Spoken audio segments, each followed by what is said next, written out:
தமிழக முதல்வர் அவர்கள் நடத்துகின்ற ஆட்சி மக்களாட்சி. எடப்பாடி ஏற்கனவே நடத்தி கொண்டிருந்த ஆட்சி மன்னாரம் கம்பெனி. ஆகவே இது மக்களாட்சி தான். பிஜேபி கூட அலைன்ஸ் வைக்கிற மாதிரி சூசகமா சொல்லியிருக்காரு. பக்கத்து வீட்டில் என்ன நடக்கிறது என்று எட்டி பார்க்கிற வேலை எங்களுக்கு இல்லை. எங்களுடைய பயணம் சீராக மாண்புமிகு தமிழக முதல்வர் அவர்கள் தலைமையில் உறுதிமிக்க ஒரு கூட்டணியாக மதச்சார்பற்ற ஜனநாயக முற்போக்கு கூட்டணி வலிவோடும் ஒளிவோடும் திகழ்ந்து கொண்டிருக்கின்றது.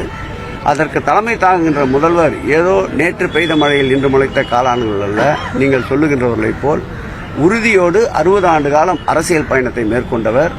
மாண்புமிகு தமிழக வாழும் தலைவர் கலைஞர் அவர்களால் மெருகேற்றப்பட்டு உருவாக்கப்பட்டவர்.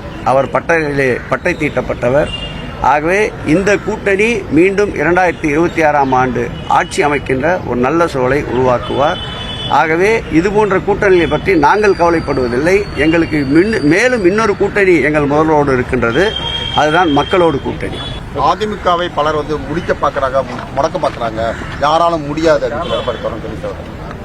யாரெல்லாம் தேவையில்லை, அவர் ஒரே ஆளு போதும். அதை முடிக்கிறதுக்கும் அதை முடக்கி வைக்கிறதுக்கும் அந்த பணியை விரைவாக செய்துட்டு இருக்காரு. அவரு வேற யாரும் செய்ய வேண்டிய அவசியமே ஏற்படாது. அவரே 2026ஆம் தேர்தலோடு ஏற்கனவே சந்தித்த 8 தேர்தல்களிலும் அதிமுகவிற்கு அவர் பெரிய கேடயம், தோல்வி என்ற கேடயத்தை பரிசாக பெற்றிருக்கின்றார்.